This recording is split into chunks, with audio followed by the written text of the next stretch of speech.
নতুন করে ওয়াকফ বোর্ড বিল, এটা অ্যাক্ট হয়ে গেছে, অলরেডি পাস হয়ে গেছে।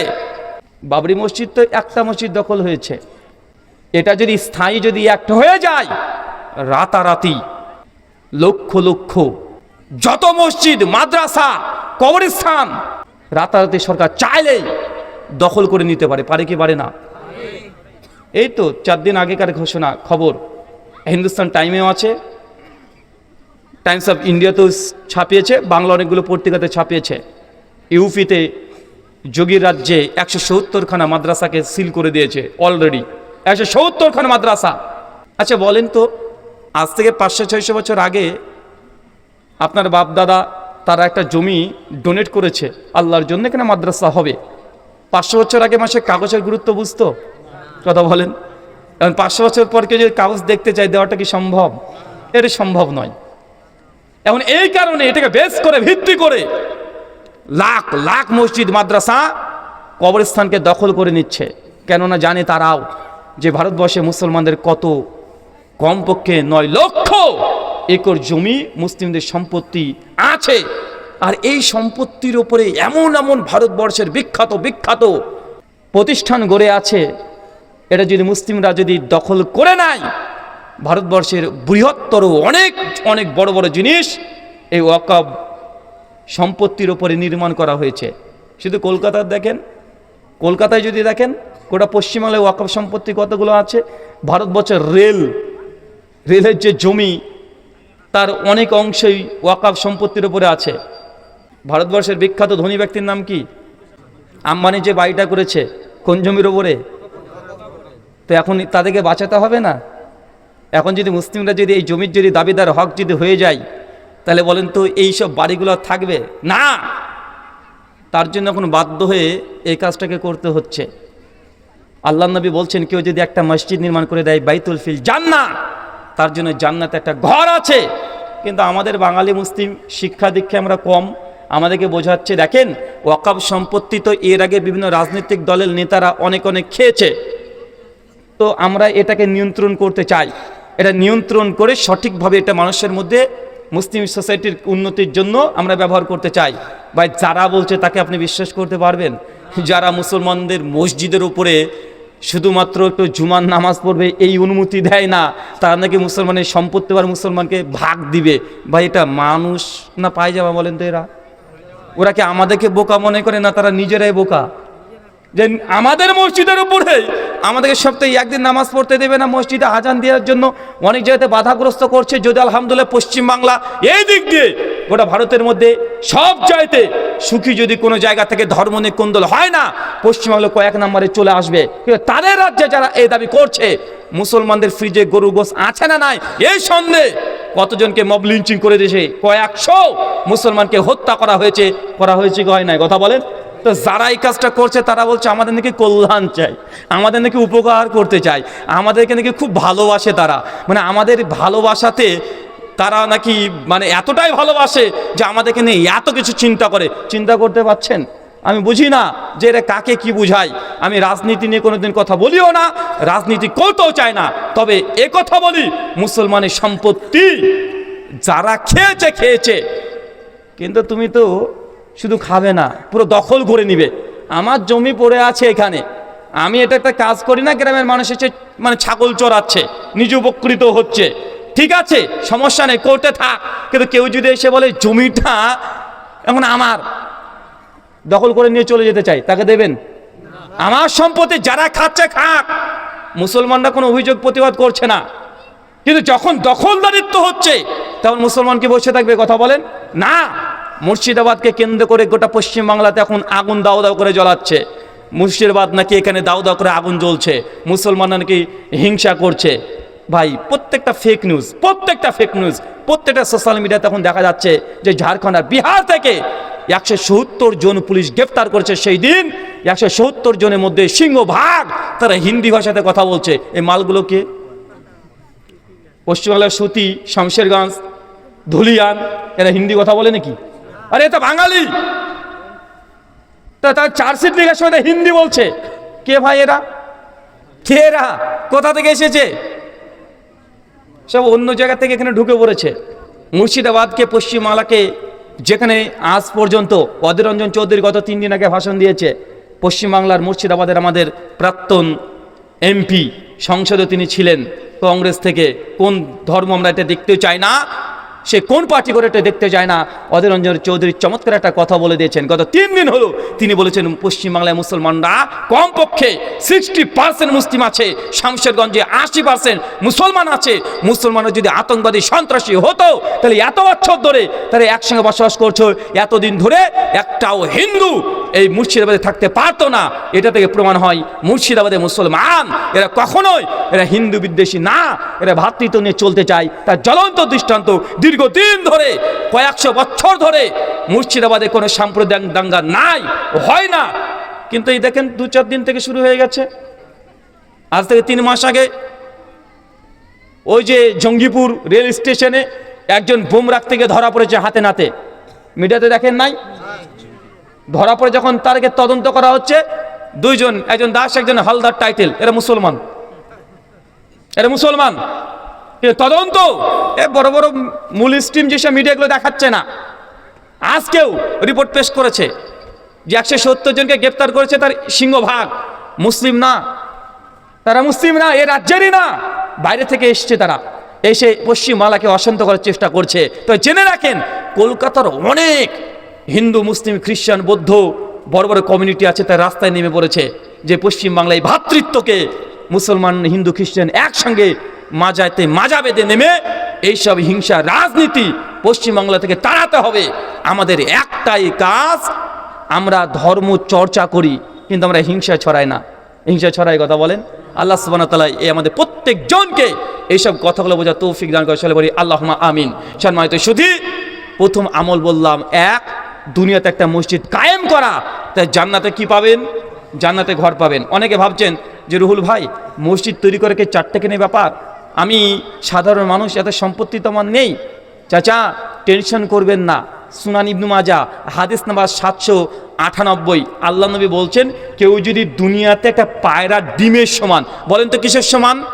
পায়রার ডিমের সমান যদি মসজিদ তৈরি করে দেয়, বাইতুল ফিল জান্নাত, তার জন্য আমি আল্লাহ জান্নাতে একটা ঘর দেব। পায়রার ডিমের সমান মসজিদ তৈরি করতে হবে, পারবেন? এমন ভাবছেন, টেনশনে পড়ে গেলেন, পায়রার ডিমের সমান আমার মসজিদ হয় নাকি? এখন ওই মসজিদে মানুষ নামাজ পড়বে না পায়রার বাচ্চা নামাজ পড়বে?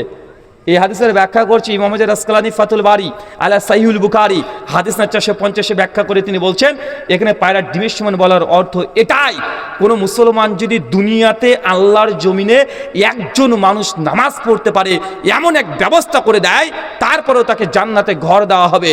এখন আপনি হাদিসটা বুঝতে পারলেন না, চলেন আপনার ভাষাটা আপনাকে বুঝিয়ে দিই।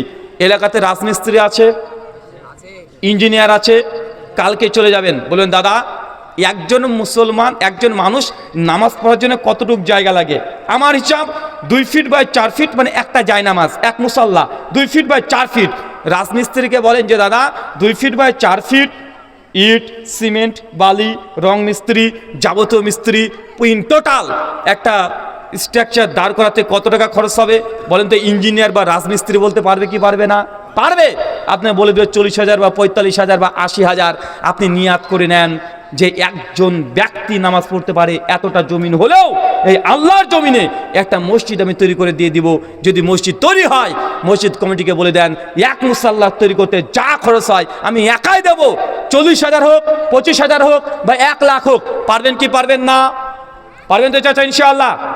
আপনার ইনশাল্লাহ বলতেও ভয় পান, কারণ বাঙালি বলছে যদি ইনশাল্লাহ বলে যদি সত্যি আবার যদি আল্লাহ পকেট থেকে যদি কীভাবে যদি বের করে নেয়, মানে বাঙালিটা ভয়ও করে ইনশাল্লাহ বলতে। আশ্চর্য। চলেন টাকা পয়সার কথা বলছি না, কারণ টাকা পয়সার কথা বললেই বাঙালিরা আবার উঠতে শুরু করে দেয়। আমল নাম্বার 2, সুনান তিরমিজি হাদিস না 415, আল্লাহ নবী বলছেন, কেউ যদি প্রতিদিন ফরজ নামাজ ব্যতীত পড়ার পরে 12 রাকাত সুন্নাত নামাজ, চাচা কোন নামাজ? আরো জোরে, কোন নামাজ? সুন্নাত নামাজ। কত রাকাত? 12 রাকাত। কখন কখন? জোহরের আগে 4, পরে 2, মাগরিবের পরে 2, এশার পরে 2, ফজরের আগে 2, টোটাল 12 রাকাত কেউ যদি নামাজ পড়ে সুন্নাত, বাইতুল ফিল জান্নাত, তার জন্য জান্নাতে একটা ঘর আছে। মায়েরা 12 রাকাত সুন্নাত নামাজ মিস করা যাবে না। স্বামীকে আজকে বলে দিবেন, হুজুর বক্তব্য দিয়ে বলেছেন 12 রাকাত সুন্নাত নামাজ পড়লে জান্নাতে ঘর পাওয়া যায়। আগামী কাল থেকে তোমার খাবার প্রতিদিন 1:10 দিতাম, স্বামীকে বলে দিবেন আজ থেকে 1:30টার দিকে দেবো। কেন? কারণ সুন্নাত নামাজ পড়বো। তোমার সংসার করছি 20 বছর, 20 বছর তোমার ঘর করছি, এই 20 বছর ঘরের জন্য জান্নাতে অনন্তকালের ঘর আল্লাহ দেবে, ওই আমল থেকে বঞ্চিত হতে চায় না। তাই 12 রাকাত সুন্নাত মিস করা যাবে না। এখানে আহলে হাদিস সমাজ সুন্নাতের উপরে গাফেল। এই হাদিসের উপরে সবচাইতে বেশি আমল করে হানাফি ভাইরা। কারা করে? ওরা সুন্নাত মিস করে না? মিস করে? কথা বলেন। আর সুন্নাত তো পড়ে 2 রাকাত আবার নফল নামাজ বসে বসে পড়ে কি পড়ে না? এই আমলটা তাদের মধ্যে বেশি আছে। এই সুন্নাত 12 রাকাত নামাজ যতক্ষণ মুকিম অবস্থায় আছেন, বাড়িতে আছেন, মুসাফির না হয়েছেন, ততক্ষণ 12 রাকাত সুন্নাত নামাজকে মিস করা যাবে না। প্রশ্ন, ভাই ফজরের সময়তে বাড়ি থেকে মসজিদে যাচ্ছিলাম, সুন্নাত 2 রাকাত নামাজ পড়া হয়নি, গিয়ে দেখছি জামাতে ইমাম সাহেব দাঁড়িয়ে গেছে, সূরা ফাতিহা চলছে। এখন আমি তো সুন্নাত 2 রাকাত পড়িনি, কি করব? চাচা ডাইরেক্ট জামাতে শামিল হয়ে যান। কেন? কারণ ফরজ নামাজের ইকামত পড়ে গেলে ফরজ ব্যতীত কোনো নামাজ নেই। ইমাম সাহেবের সঙ্গে ফজরের 2 রাকাত ফরজ নামাজ পড়ে সালাম ফিরিয়ে দেন।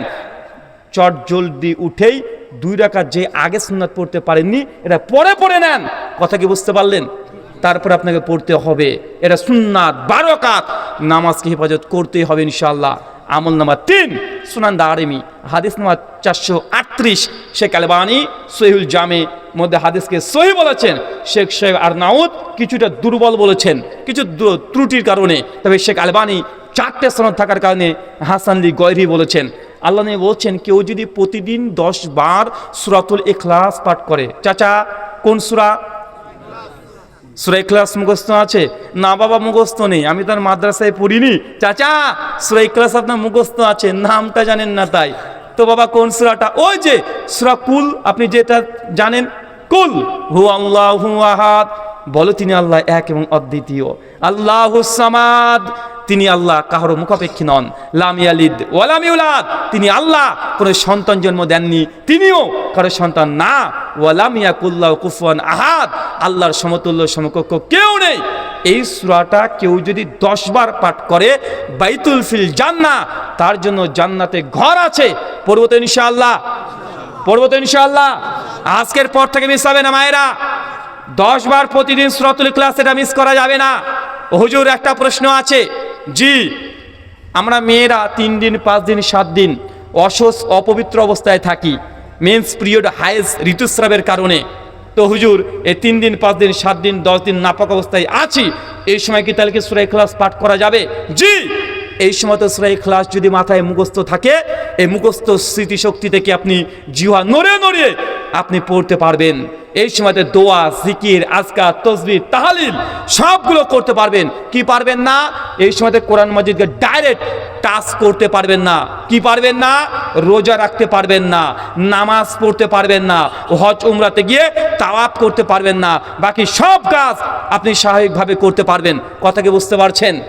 হুজুর তাহলে সূরাতুল ইখলাস কোন সময়ে পড়বো? চাচা কোনো সময় নির্দিষ্ট নেই, যে কোনো সময় 24 ঘন্টার মধ্যে 10 বার পড়লেই হবে।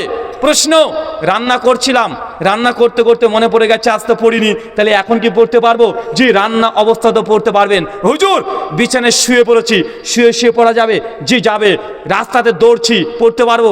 পারবেন। বাসে, ট্রেনে, সব জায়গায় পড়তে পারবেন। প্রস্রাব আর পায়খানা ঘর বাদ দিয়ে যে কোনো জায়গাতে আপনি কোরআন মাজিদের সূরাতুল ইখলাস 10 বার পাঠ করতে পারবেন ইনশাআল্লাহ। পড়া যাবে তো?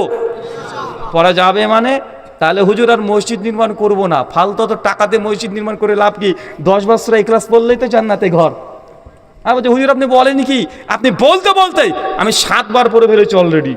আর মনে মনে স্বপ্ন দেখছে 7 বার পড়েছি মানে জান্নাতে আমার ঘরের এখন লিলটন ঢালাই চলছে।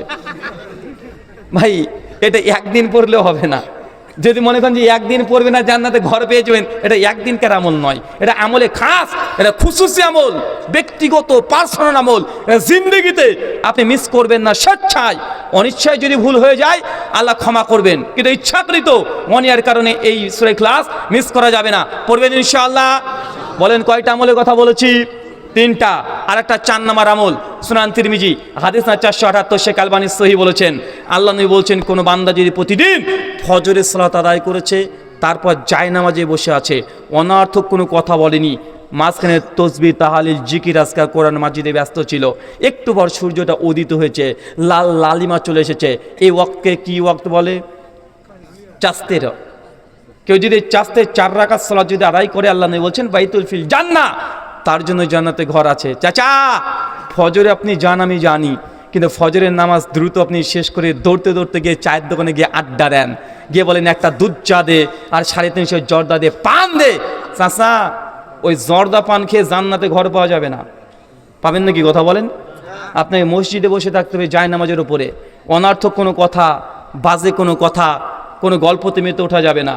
তসবিহ তাহলিল জিকির আজকার করবেন, ফেরেশতারা দুআও করতে থাকবে। যখন চাস্তে সালাতের ওয়াক্ত হবে 4 রাকাত নামাজ পড়বেন, জান্নাতে ঘর পাবেন। কয়টা আমল বললাম? 4টে। আচ্ছা, আর একটা আমলের কথা বলে দিই, সেটা হচ্ছে মুসনাদ আহমদের রিওয়ায়াত। শেখ সোহেব আরনাউত সহি বলেছেন, শেখ আলবানী রাহিমাহুল্লাহ সিফাতুস সালাতুন নবীর মধ্যে হাসান বলেছেন। আল্লাহ নবী বলছেন, তোমরা যখন কাতারে দাঁড়াবে, কাদের সঙ্গে কাঁধ, পায়ের সঙ্গে পা লাগিয়ে দাঁড়াও, মাঝখানে ফাঁকা বন্ধ রাখো। যদি কেউ এইভাবে সোজা সাপটা যদি কাতারে দাঁড়িয়ে থাকে, সালাত আদায় করে, নবী বলছেন বাইতুল ফিল জান্নাহ, তার জন্য জান্নাতে ঘর আছে। তার মানে চাচা, আপনার বয়স 60 আমি জানি, 12 বছর বা 14 বছর একটা ছেলে যদি আপনার পায়ের সঙ্গে পা লাগিয়ে দেয়, আপনি চট করে বলে, বিয়াদবের বাচ্চা, বিয়াদব, তোর বাপের জন্য বয়সে বলে, তুই জানিস পাত লাগালি মানে? এমন বলে কি বলে না? কথা বলেন, আছে না? চাচা, এটা বিয়াদবি নয়।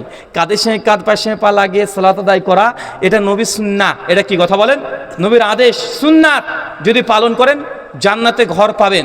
তার মানে জামাতে যখন দাঁড়াবেন, কাদের সঙ্গে কাঁধ, পায়ের সঙ্গে পা লাগিয়ে নামাজ আপনাকে পড়তে হবে। এই হাদিস যারা যুবক আছেন তারা আবার বাড়িতে গিয়ে বউকে গিয়ে বলেন না যে কি গো চলো আজকে জামাতে নামাজ পড়বো, হুজুর বলেছে কাদের সঙ্গে কাঁধ, পায়ের সঙ্গে পা লাগালে জান্নাতে ঘর পাওয়া যায়, আসো কাদের সঙ্গে কাঁধ লাগাও। নিজের স্ত্রীর বা কাদের সঙ্গে কাঁধ লাগিয়ে দেন না যেন। কথা বুঝতে পারলেন না ভাইজান? এখন আপনি তো বলতেন হুজুর ওটা তো আমার বউ, কাঁধে কাঁধ লাগালে কি হবে? বউ হলেও পারবেন না, ওকে পেছনে দিতে হবে। কোথায় দিবেন? কথা বলেন। পেছনে। ওর কাদের সঙ্গে কাঁধ যদি দিয়ে যদি নামাজ আদায় করতে শুরু করে দেন, কখন যে আপনার গোসল ফরজ হয়ে যাবে নিজেও বুঝতে পারবেন না। তাই ওকে পেছনে রাখবেন। কথা বুঝতে পেরেছেন?